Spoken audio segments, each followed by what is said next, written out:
અમદાવાદથી ભાડજમાં 5 વર્ષની બાળકી પર દુષ્કર્મ આચરવામાં આવ્યું। પરિચિત વ્યક્તિએ જ ચોકલેટની લાલચ આપીને દુષ્કર્મ આચર્યું। બાળકી ઘર બહાર રમતી હતી ત્યારે થોડા સમય માટે ગુમ થઈ ગઈ હતી। બાળકી પરત ફરી ત્યારે ગુપ્ત ભાગમાંથી લોહી નીકળતું હતું। પોલીસે દુષ્કર્મ આચરનારની ધરપકડ કરી લીધી છે।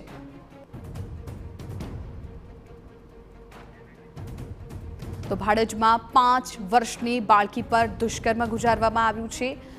આ બાળકી છે પરિચિત વ્યક્તિએ જ ચોકલેટની લાલચ આપીને બાળકીને શિકાર બનાવી। હાલ તો આ જે આરોપી છે એ પોલીસ સકંજામાં આવી ગયો છે। અમદાવાદના ભાડજમાં 5 વર્ષની બાળકી પર દુષ્કર્મ ગુજારવામાં આવ્યું।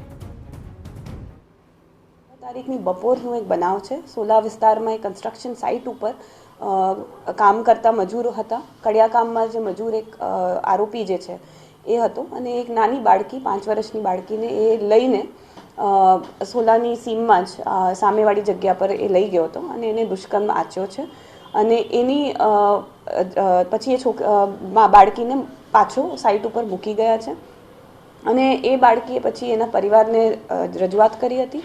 ત્યારથી આ ધ્યાનમાં આવ્યું અને પરિવારમાંથી સોલા પોલીસ સ્ટેશનને જાણ થઈ હતી અને એના પછી આપણે આ ગુનો નોંધ્યો છે।